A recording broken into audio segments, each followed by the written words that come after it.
Hey guys, welcome back to my channel. If you are new here, one thing you should know about me is that I absolutely love to find a good deal, I love to go thrifting, and I love to make things that weren't always beautiful into something beautiful and just use your resources. So today I wanted to make a video sharing 5 ways that I saved money during my wedding planning process, whether it was through decor or something I bought that was cheap or something that I made myself. So I obviously have quite a few things standing behind me that aren't usually in my room. So I want to take you guys kind of through my thought process when I was really trying to save money and just some hacks that hopefully will help you. So let me pull up my note, and I'm also going to include screenshots and photos in this video of the end result of how everything turned out, just so you can get a better idea of what everything looks like. And I also have some real examples that I'll show you as well.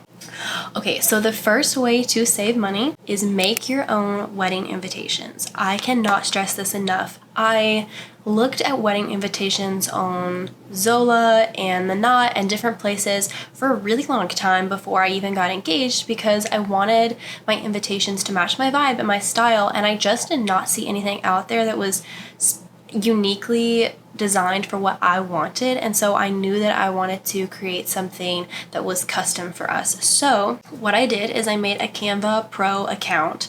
I mean, you can use Illustrator as well, and I probably should have, but I was in a rush and I felt like Canva was just an easier, faster option.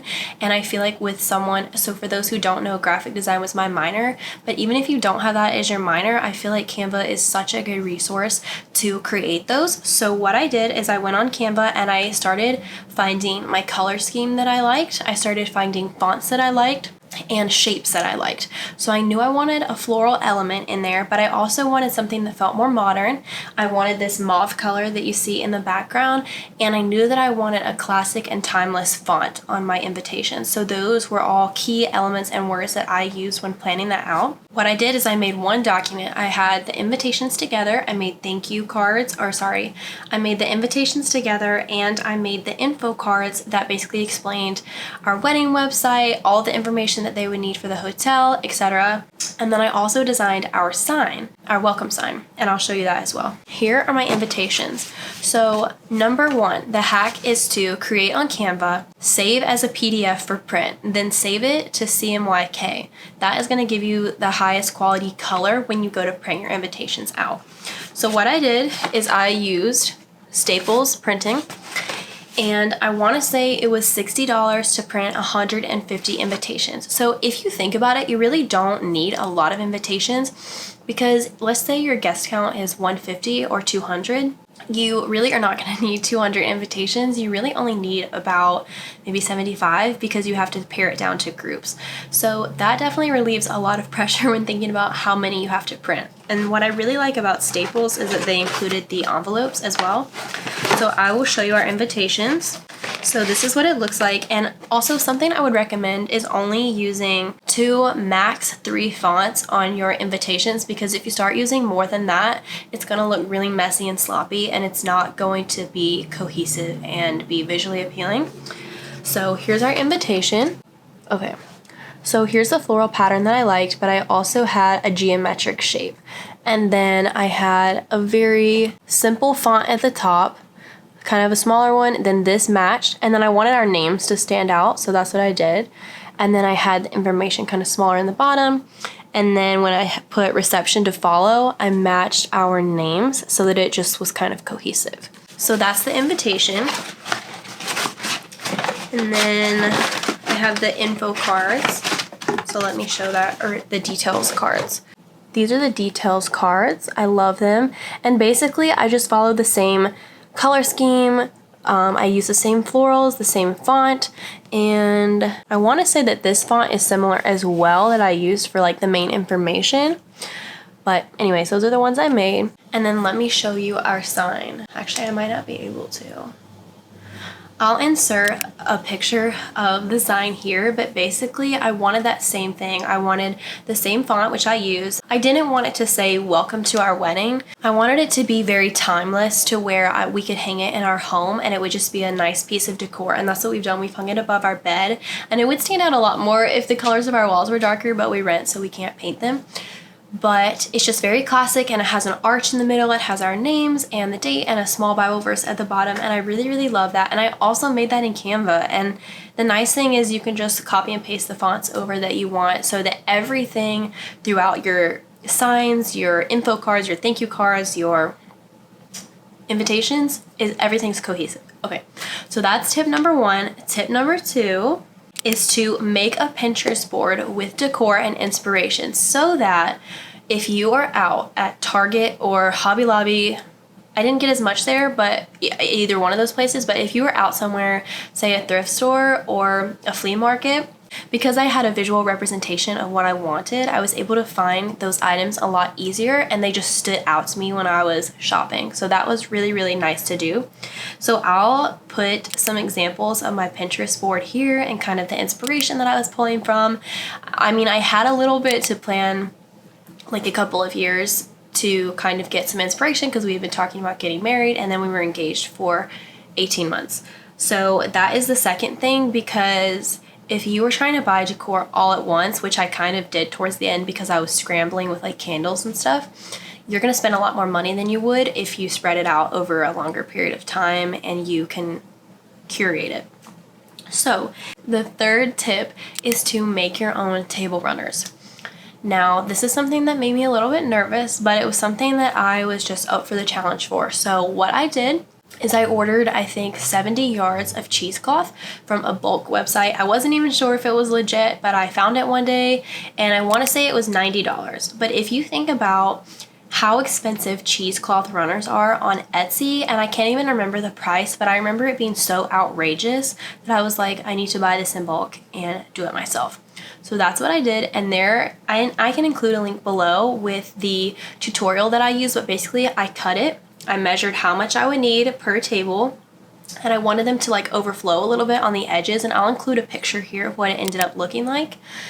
And then I went to Michael's and I bought RIT dye, and you don't need that much. You need like a couple of drops, and so you boil a big pot of water, and then I put it in like a 50-gallon bucket or something like that, and you put all the material in there that you've pre-cut with the boiling hot water, and you mix it with a couple tablespoons of salt and RIT dye, and you stir it around and you let it soak into the fabric for, I want to say 30 minutes, and then you wash it in the washing machine with cold water, and then you let it air dry. And it sounds complicated, but honestly it wasn't hard, and I did film a couple of TikTok videos. I don't know if I can insert them, but it was really, really rewarding because I was making something so cool, and they were absolutely beautiful. They were like this neutral beige color with a like slight tint of pink, and I just really, really love how they turned out. I could not have envisioned anything better, to be honest. It really saved me, I'm not even kidding, I think I totaled, it saved me like $550 or something like that. The fourth way to save money is to make your own centerpieces. Now this kind of goes back to what I was saying about thrifting. So if you have in mind some shapes of vases that you like, you can spot them so easily when you go thrifting, I promise. And Goodwill has vases usually anywhere from $2 to like $5 to $6. And I want to say I had about 16 or 17 centerpieces, so it wasn't bad because I wanted multiple per table. I had long tables, and so I wanted them, you know, every so often mixed in with candles and whatnot, just to create like a banquet type of look. So I'll show you some of those. So this is one of the vases that I thrifted. I literally love this vase so much. I thought the shape was like so unique. I've never seen one like it. And I ordered this pampas grass on Amazon. It's so cheap. I'll have to put a link below, but I want to say it was like $10 or $15 for like a huge pack of this. So that was the first one. So I wanted like some bigger statement vases, but I also wanted some smaller, more delicate ones like this. And I just love the detail. I don't know. I'm a very detail-oriented person, and I just thought that that was a nice touch. And then here's another vase. It was green and had like grapes on it, and like the paint's chipping now because it's been like almost a year, but I love this vase so much. And then this, I think I thrifted. I just liked the banquet look, but it you can't light it obviously in most wedding venues because it doesn't have a holder, and it's not in a glass container. Okay, so these gold candlesticks, If these are on your Pinterest board, I promise you can thrift them. They are everywhere. I probably went to like 10 Goodwills in the span of 18 months to find these. And also my granny had a couple in her attic, so ask your family too, because they probably have these in storage that they aren't using. And then the candles I also ordered in bulk from Amazon, and they were pretty cheap. They weren't like, you know, dirt cheap, but they also weren't expensive either, so I can put a link for them. But I really like this one. I also love this one that I got. It has these little claws, and I just thought that that was a really cool detail. I want to say decor-wise, I spent maybe a few hundred, but I really was so cheap, you guys. And so what I wanted to say about the vases is how I painted them.